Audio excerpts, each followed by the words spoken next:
Jemaat yang dikasihi Tuhan, mari kita bersama-sama menundukkan kepala kita berdoa. Tuhan, inilah yang menjadi kerinduan kami seperti pujian yang baru saja kami angkat di hadapan Tuhan. Agar kiranya kami sungguh-sungguh boleh Tuhan bukakan hati kami. Tuhan boleh membukakan mata kami. Tuhan boleh membukakan akan pikiran kami. Dan kami memohon agar kiranya Allah Roh Kudus boleh membimbing jiwa kami. Supaya di dalam jam pemberitaan firman Tuhan ini, biar sabda Tuhan sajalah yang berbicara baik kepada hamba-Mu maupun kepada setiap kami yang mendengarkannya. Terima kasih Tuhan, inilah permohonan kami. Di dalam nama Tuhan Yesus Kristus kami berdoa. Amin. Baik, shalom, selamat hari Minggu Bapak Ibu, rekan-rekan sekalian, baik yang beribadah di tempat ini maupun saudara-saudari sekalian yang beribadah di kediaman masing-masing secara online. Kita bersyukur karena kita adalah pribadi-pribadi yang sungguh-sungguh saya percayai telah menerima berkat daripada Tuhan. Sebab setidaknya saya percaya bahwa berkat Tuhanlah yang mengantar Bapak Ibu saudara-saudari sekalian boleh datang ke rumah Tuhan, beribadah menyembah kepadanya, mengaku akan dosa kita dan mempersiapkan diri untuk menerima berkat Tuhan melalui firman-Nya. Saudara, minggu ini kita akan merenungkan sebuah tema yaitu bersama-sama berbagi berkat. Jadi memang berkat Tuhan tidak pernah bertujuan untuk mandek di diri kita sendiri, ya. Oleh karena itu kita akan bersama-sama menyimak akan kebenaran firman Tuhan melalui surat Roma pasalnya yang ke-15 ayat yang ke-25 sampai 29. Dan di sana kita akan semakin menyelami apa yang menjadi kehendak Tuhan bagi kita dalam hal berbagi berkat. Roma 15 ayatnya yang ke-25 sampai yang ke-29. Saya akan membacakannya bagi saudara-saudari sekalian. Tetapi sekarang aku sedang dalam perjalanan ke Yerusalem untuk menghantarkan bantuan kepada orang-orang kudus. Sebab Makedonia dan Akhaya telah memanggil keputusan untuk menyumbangkan sesuatu kepada orang-orang miskin di antara orang-orang kudus di Yerusalem.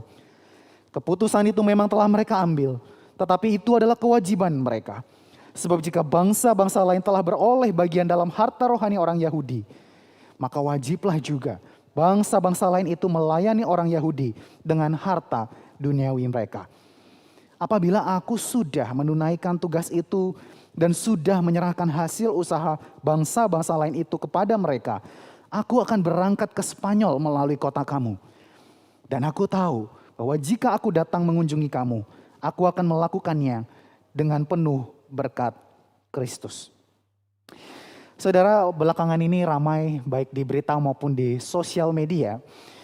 Dan berita tersebut bercerita tentang penangkapan ada seorang influencer yang seringkali kedapatan berbagi akan berkat di tengah jalan. Dimanapun dia sedang riding, naik motor, dia berhenti, dia berbagi-bagi berkat bagi orang-orang yang ada di sekitarnya. Siapapun dia tidak peduli. Kadang ada yang kemudian diajak berhenti lalu dikerjain sedikit gitu ya.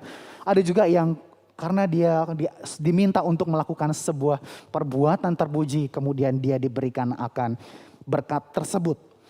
Dan saudara, tentu saja aktivitas tersebut, perbuatan tersebut menuai pro dan kontra. Terlebih lagi karena kemudian pribadi tersebut juga diduga melakukan penipuan berkedok investasi. Tetapi saya mau mencoba lebih dalam lagi sehingga saya mencari akan artikel-artikel tentang pribadi ini di masa yang lalu. Ternyata di daerah Jawa Barat, tempat di mana dia besar dan tinggal bersama dengan masyarakat sekitar di desa asalnya, ternyata dibenarkan bahwa dia adalah sejatinya memang orang yang suka sekali berbagi berkat kepada orang-orang di sekitarnya. Tetapi hal yang menjadi menarik bagi kita sekarang, di sisi lain dia suka berbagi-bagi berkat di jalan. Tetapi di sisi lain dia juga melakukan penipuan dan merugikan orang lain. Rupanya kita kemarin menjadi sadar bahwa seseorang yang murah hati, rajin berbagi berkat, ternyata itu tidak serta-merta otomatis membuat kita menjadi seorang Kristen. Berbagi berkat jika itu berangkat dari motivasi yang tidak kudus, Tuhan tidak akan pernah menutup matanya. Dan tidak ada yang tersembunyi di hadapan Tuhan. Tapi jikalau itu berkat berangkat dari motivasi yang kudus, pernah sia-sia. Jadi saudara, kemudian ketika saya membaca dan merenungkan akan teks dari surat Roma ini, saya kemudian menjadi khawatir. Oleh karena jangan-jangan apa yang selama ini saya sebutkan, kita kenal dengan berbagi berkat, ternyata bukanlah apa yang seutuhnya Alkitab katakan tentang berbagi berkat.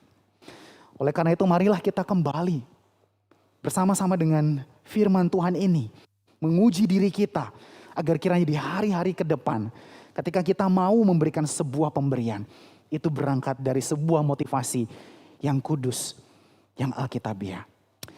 Saudara, melalui teks ini kita melihat bagaimana Paulus kemudian mengajak orang-orang Kristen, pengikut-pengikut Kristus bersama-sama berbagi berkat. Nah, dalam hal apakah itu? Nah, mari kita akan pelajari bersama. Saudara, yang pertama kita melihat bahwa berkat yang dibagi-bagikan itu bermaksud berkat Tuhan yang tidak pernah dibagikan hanya untuk kalangan tersendiri.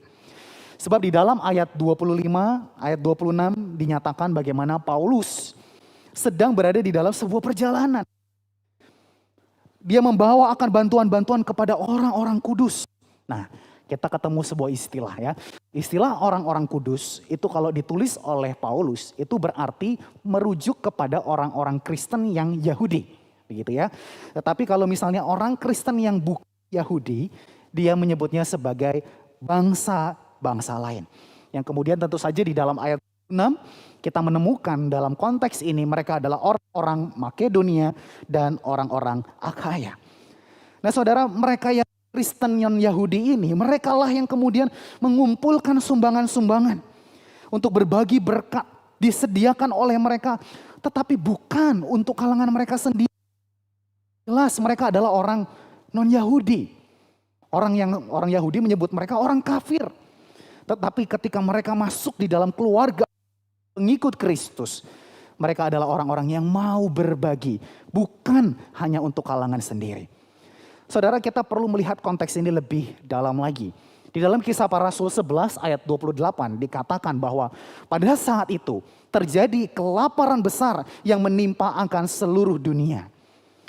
Dan hal tersebut juga dikonfirmasi oleh seorang sejarawan Yunani yang bernama Yosefus, di mana dikatakan pada tahun 44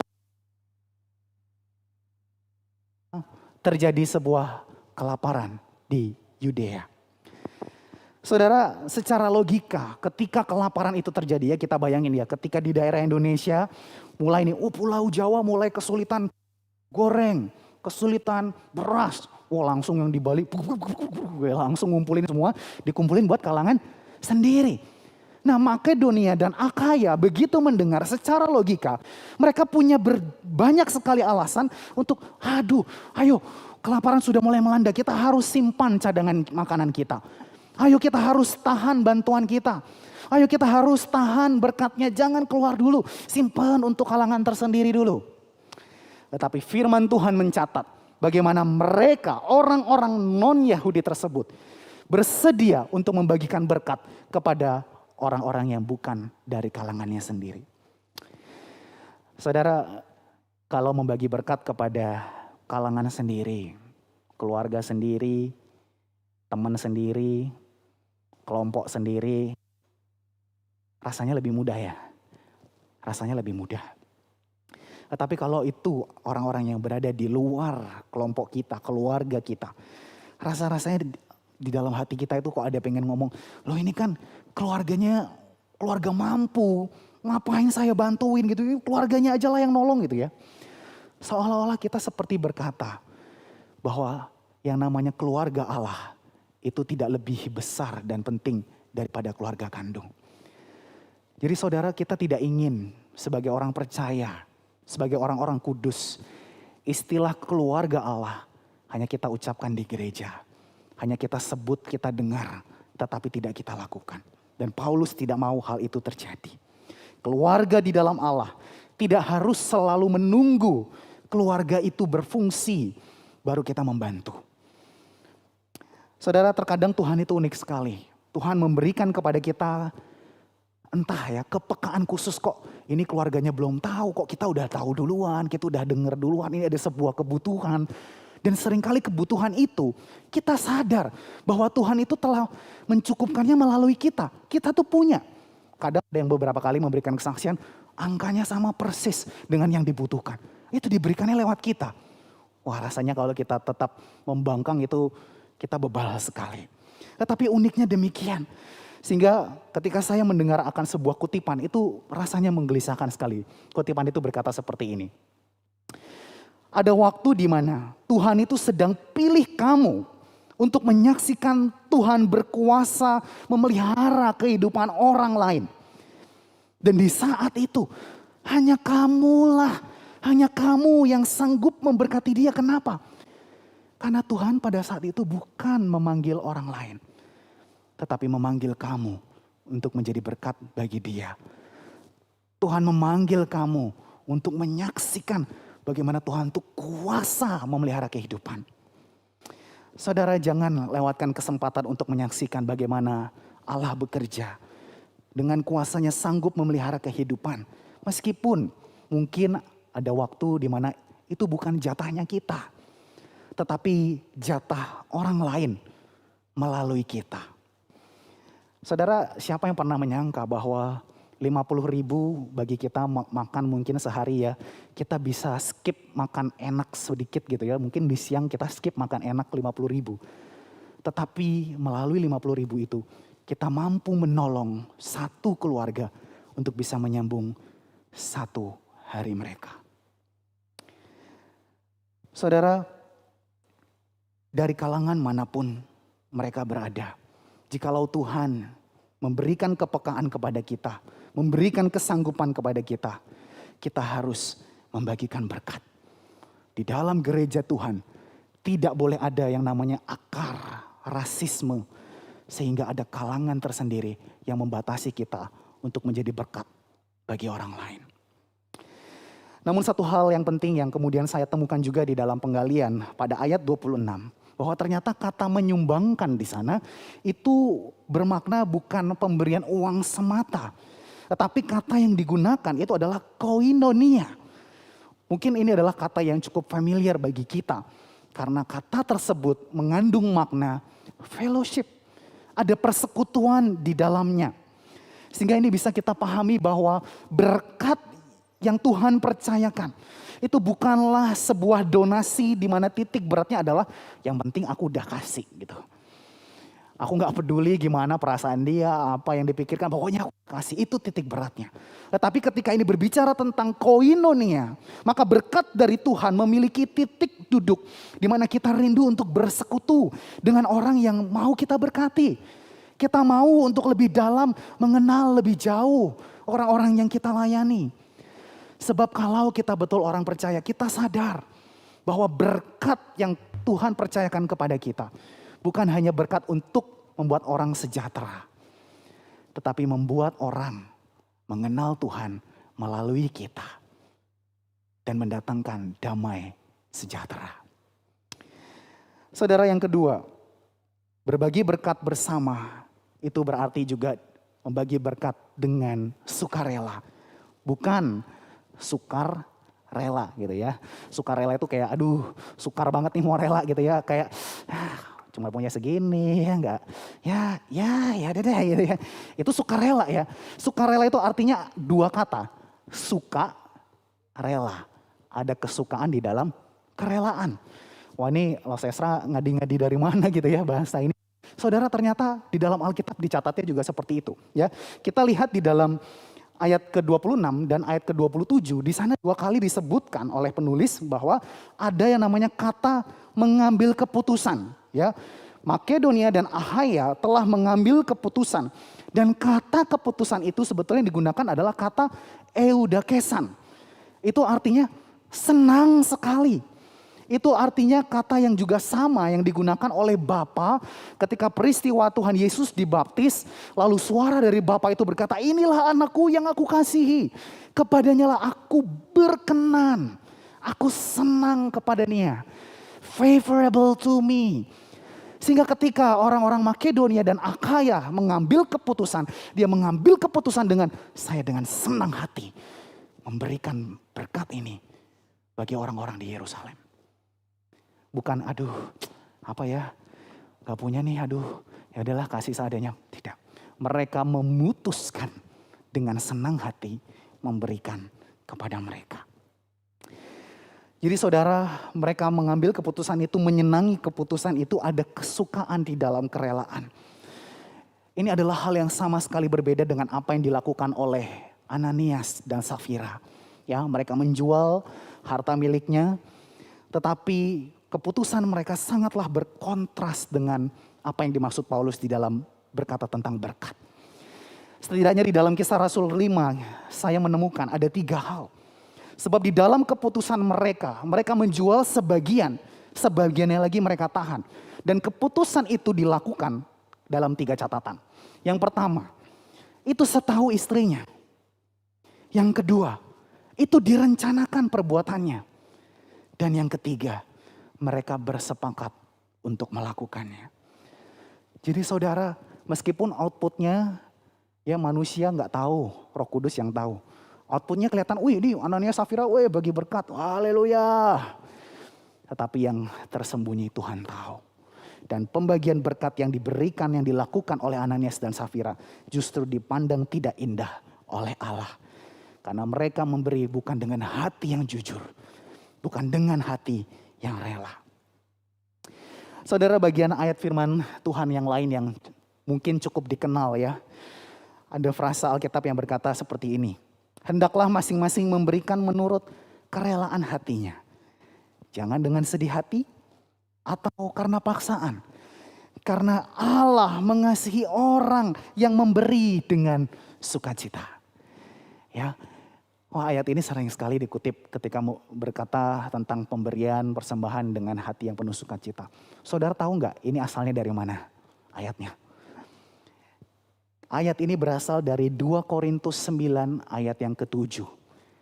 Nah, kalau kita mau tahu konteksnya apa, baca dari ayat 1 sampai 7. Silakan baca di rumah ya. Ini ternyata ayat yang berbicara tentang bagaimana Paulus mengumpulkan dana kepada orang-orang miskin di Yerusalem melalui orang-orang Akhaya dan orang-orang Makedonia. Jadi ayat ini menunjukkan bagaimana orang-orang Makedonia dan Akhaya betul-betul memberikan sesuatu dengan kerelaan hati. Mereka bukan dengan sedih hati, dan bahkan mereka memberikan dengan hati yang bersukacita. Ayo kumpulin. Buat orang Yerusalem kan, ayo kita kumpulin. Dengan sukacita mereka memberikannya. Saudara, mungkin kita akan dengan jujur bertanya, apa sih yang dimaksud memberi dengan sukacita? Ternyata di dalam ayat 27 Paulus sudah memberikan petunjuk, ya. Sebab sesungguhnya di sana bangsa-bangsa lain telah beroleh bagian di dalam harta rohani orang Yahudi. Artinya Yesus Kristus yang dijanjikan melalui keturunan Yahudi, Mesias yang dinanti-nantikan sebagai harta bagi orang Yahudi, yang akan membawa keselamatan bagi mereka, ternyata adalah harta yang juga dibagikan kepada bangsa-bangsa lain. Juru selamat itu bukan hanya untuk orang Yahudi, tetapi untuk seluruh bangsa-bangsa. Saudara, mengingat akan harta begitu ya, saya teringat oleh perumpamaan akan Tuhan Yesus tentang harta yang terpendam. Di dalam Matius 13 ayatnya yang ke-44, di sana dikatakan, hal kerajaan sorga itu seumpama harta yang terpendam di ladang, yang ditemukan orang, lalu dipendamkannya lagi. Kenapa? Ternyata dia cepat-cepat berlari dengan sukacita, ia pergi untuk menjual segala miliknya, untuk melakukan pembelian terhadap ladang tersebut. Saudara jangan lewatkan ya, ada kata sukacitanya loh di sini. Dia bukan serta-merta ya udah nemu ladang bagus, oke lah kita jual, kita beli. Enggak, ada sukacita di sana. Sehingga dengan demikian kita bisa melihat sekalipun orang ini harus menjual seluruh miliknya. Tetapi seluruh miliknya itu dengan sukacita. Ayo Pak, cepat-cepat jual Pak, cepat. Saya mau beli tanah yang ini. Ada sukacita di dalam ladang tersebut. Sebab di sanalah ada kerajaan sorga yang jauh lebih berharga. Saudara, seperti halnya sebuah kisah tentang seorang kakek. yang di dekat taman kota itu, kemudian dia turun dari sebuah mobil yang mahal. Dia turun dengan muka yang sangat muram. Dia berjalan sendirian, langkahnya tampak lesu. Lalu ada seorang anak muda yang lewat dan bertanya kepadanya, "Kek, kenapa kok kakek tampangnya begitu muram sekali, sedih sekali, kenapa?" Lalu kakek itu menjawab, "Ya, tadi saya jalan pagi di sini, terus saya lupa ternyata dompet saya hilang. Tadi pagi ada di sini tapi kok hilang." Lantas anak muda itu mengingat dia baru saja nemuin sebuah dompet di tempat itu. Lalu dia pun berkata, "Oh, apakah dompet ini yang kakek maksud?" Lalu kakek itu melihatnya. Dan anak muda itu cepat-cepat, "Kek, coba dilihat dulu ya, dompetnya isinya bener nggak? Uangnya ada segini, bener nggak jumlahnya? Kalau ada yang kurang kasih tahu loh ya. Ini apakah lengkap seperti yang kakek punya?" Lalu setelah dicek oleh kakek itu ya, dia keluarin uangnya. Seret. 1, 2, 3, 4, 5, 6. Wow, banyak, ternyata dompetnya tebal sekali rekan-rekan ya. Tapi isinya bukan seribuan ya, isinya banyak gitu ya. Karena ini kakek ini orang kaya. Lalu ketika si anak muda itu melihat, wih banyak ya ternyata ya. Dia belum sempat ngecekin gitu ya. Nyesel gitu ya. Pasti cek, wah banyak sekali. Lalu kakek itu sudah gitu, "Oke nak, jumlahnya pas. Jumlahnya pas. Dan semoga ini cukup." "Hah, maksudnya apa kek?" "Semoga ini cukup buat kamu." "Hah, banyak sekali kek. Saya nggak layak lah untuk dapat segini." "Nggak apa-apa, ini saya berikan untuk kamu." Lalu si kakek pun ketika ia memberikannya uang itu kepada dia, wajahnya yang semula muram tanpa disadari mulai berubah menjadi cerah. Lalu ia berkata, "Nak, seberapapun jumlah uang yang ada di dalam dompet ini akan kuberikan kepadamu. Karena sebetulnya bukan uang ini yang aku cari. Tapi di dalamnya nih, klek gitu ya dia buka. Ada foto pernikahanku. Foto yang udah gak ada cadangannya. Dan saya sangat mencintai orang yang ada di foto ini." Dia akan berikan berapapun isinya. Saudara, kita bisa untuk memberi dengan sukarela dan dengan senang hati. Ketika kita betul-betul menyadari bahwa ada harta yang jauh lebih besar yang kita telah miliki. Yang ketiga saudaraku, yang terakhir. Bersama-sama berbagi berkat itu berarti kita diajak untuk hasilkan buah, bukan hasilkan nama. Melalui ayat 28 di dalam bahasa asli itu disebutkan bahwa Paulus dengan tegas sesuai dengan prinsipnya, yaitu bahwa ia mau berangkat jika ia sudah menyelesaikan akan tugasnya dan memastikan bahwa di dalam tugasnya itu ada buah yang dihasilkan melalui berkat yang telah diberikan oleh bangsa-bangsa lain. Jadi saudara, meskipun betapa besar keinginan Paulus untuk berangkat ke Roma. Jadi kalau kita lihat di peta, Paulus itu berada di daerah sekitar Korintus begitu ya. Atau zaman sekarang di daerah Yunani lah. Jadi dia mau berangkat ke Roma itu sangat dekat sekali. Tetapi ia tiba-tiba harus menyimpang kurang lebih 2000 mile pergi ke Yerusalem untuk menyampaikan akan hal ini. Memberikan bantuan ini. Harusnya dia bisa, aduh yaudah deh titip orang lain aja ya. Kan kamu sekalian kan ke sana titip ya gitu ya. Tapi tidak. Paulus tidak ingin cepat-cepat berangkat ke Roma di mana di sana udah banyak orang yang menanti dia. Dia punya kesempatan untuk menjadi pembicara, menjadi guru yang terkenal, mengejar akan ketenaran di sana dan sini. Tetapi hasrat Paulus pada saat itu dikuasai oleh hasrat yang kudus dari Injil. Sehingga ia dengan sendirinya mau membawa. Ini adalah berkat dari bangsa-bangsa lain. Bagi bangsa Yahudi. Aku mau memperkenalkan bahwa Tuhan bekerja melalui bangsa-bangsa lain untuk menjadi berkat bagi bangsa Yahudi. Hasrat Paulus bukanlah untuk mencari nama, tetapi melalui berkat yang ia dipercayakan oleh Tuhan. Ia memiliki hasrat untuk menghasilkan buah bagi Tuhan. Buah apakah yang dimaksud oleh Paulus? Saudara, jikalau saudara membaca surat-surat dari Paulus, pasti akan dengan segera menemukan bagaimana pola pelayanan Paulus. Sebab Paulus senantiasa singgah di berbagai kota dan ia cenderung tidak mau pergi kalau dia belum menghasilkan buah. Ia selalu tinggal beberapa waktu untuk mengajar, bertukar cerita, bertanya jawab tentang Kristus dan kehendaknya. Dan apa artinya kalau saya jadiin Tuhan Yesus sebagai Tuhan saya mesti gimana ya Om Paulus? Nah, dia berdiskusi dengan orang-orang itu. Dan melalui itu semua di dalam kehidupan sehari-hari mengajar orang-orang lokal yang ada di sana. Dan di sanalah tujuannya dari Paulus, yaitu untuk menjadikan mereka murid Kristus. Saudara, maka satu hal yang saya mengajak kita untuk menyadari, bahwa gereja Tuhan tidak pernah diukur kesuksesannya berdasarkan seberapa banyak investor di dalamnya. Tetapi gereja Tuhan dilihat kesuksesannya. Ada berapa banyak murid-murid Kristus yang memuliakan Dia melalui pelayanan yang dihasilkan, yang diberikan oleh gereja. Maka saudara, mulai minggu ini firman Tuhan telah menyingkapkan kepada kita kesempatan bagi Anda dan bagi saya. Tuhan sudah memberkati kita sedemikian rupa dan Tuhan mengajak kita untuk berbagi-bagi menjadi berkat.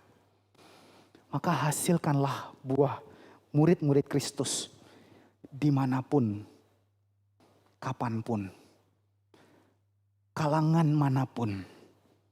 Kerjakanlah dengan tulus dan dengan setia.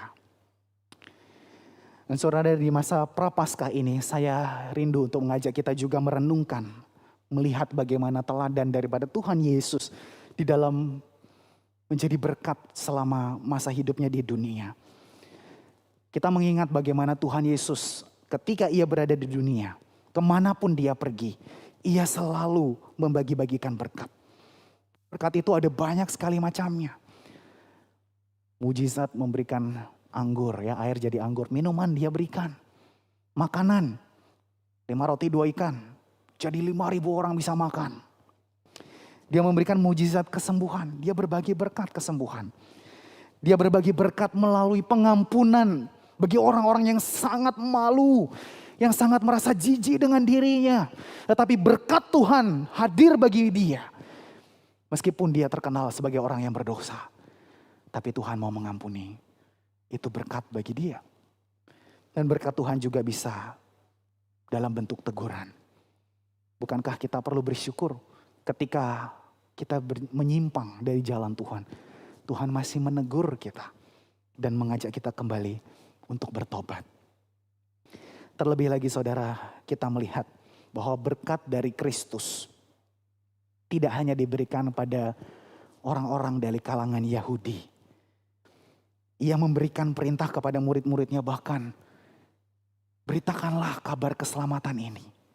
Beritakanlah anugerah berkat keselamatan ini ke Yerusalem, ke Yudea, ke Samaria, bahkan sampai ujung bumi. Tidak ada satu kalangan pun yang tersembunyi untuk menerima berkat daripada Tuhan. Berkat dari Kristus juga semata-mata diberikan oleh karena kasih-Nya. Saudara mungkin jarang melihat akan foto ini. Ya, foto ini biasanya bisa di-search dengan keywords-nya itu apa yang Tuhan Yesus lihat ketika ia berada di atas kayu salib. Ya, jadi ini kurang lebih menggambarkan ketika Tuhan Yesus di atas kayu salib. Apa yang dia lihat? Saya melihat wajah dari orang-orang yang ada di lukisan ini. Saya membayangkan kira-kira Tuhan Yesus mikirin apa ketika melihat mereka. Saudara, ketika ia berada di atas kayu salib, dia berada di atas sana. Saya menyadari berkat yang Kristus berikan, yaitu dirinya sendiri, itu diberikan dengan kasih sukarela. Itu sebabnya ketika ia ada di atas kayu salib, ia berada di hadapan orang-orang yang sebetulnya ia selamatkan. Tetapi di saat yang bersamaan mereka adalah orang-orang yang menyalibkan dia. Tetapi Tuhan Yesus tidak berkata, aku akan membalas kalian suatu saat nanti ya.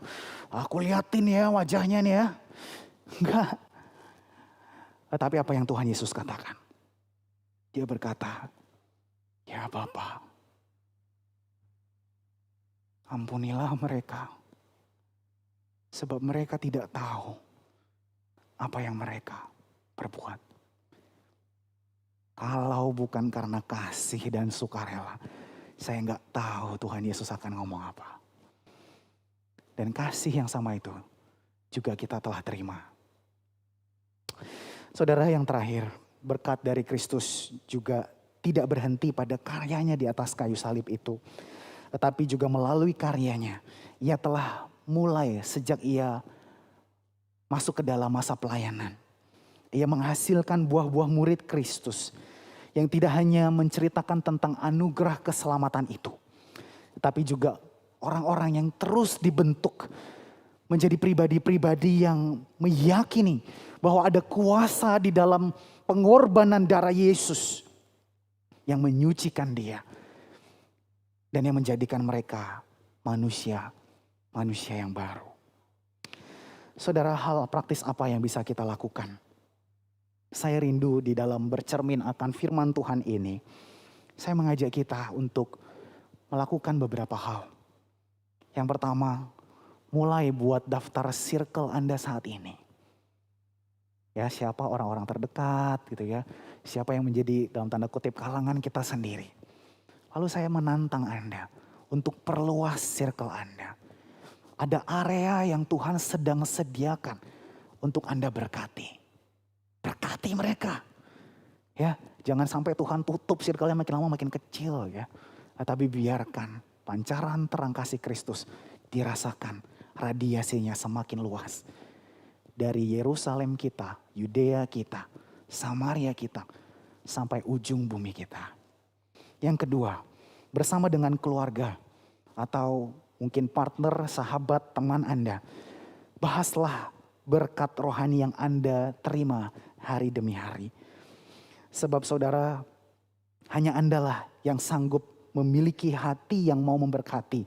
Kalau Anda sendiri menyadari bahwa Anda sudah diberkati. Dan yang ketiga, level up relasi Anda dengan orang-orang yang Tuhan taruh di dalam hati Anda untuk menjadi murid Kristus. Sebab relasi yang aman-aman saja, yang hanya saling bertanya kabar-kabar saja, itu adalah relasi yang tidak mendewasakan siapapun. Pikirkanlah percakapan-percakapan, tantangan-tantangan yang mampu mendewasakan Anda bersama dengan relasi Anda itu. Kiranya Allah sumber berkat dan damai sejahtera menyertai kita sekalian. Amin. Mari kita berdoa.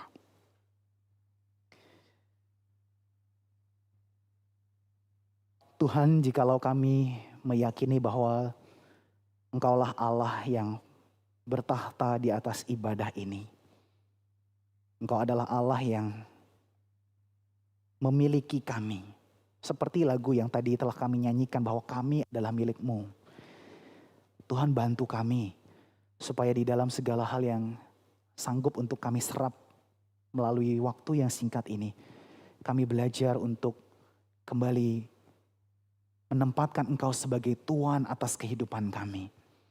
Dan terlebih lagi untuk menyadari bahwa ada banyak berkat yang Tuhan telah berikan bagi kami. Dan melalui berkat itu Engkau rindu untuk kami pun bisa menjadi saluran berkat bagi orang lain. Tanpa membatasi kalangan tertentu. Dan biarlah kami juga bisa memberi dengan hati yang sukacita dengan sukarela. Dan bahkan di dalam pemberian itu kami terus memikirkan bagaimana kami bisa menghasilkan buah murid-murid Kristus. Terima kasih ya Tuhan, pimpinlah kami ya Allah Roh Kudus. Dalam nama Yesus Kristus kami berdoa. Amin. Tuhan memberkati saudara sekalian.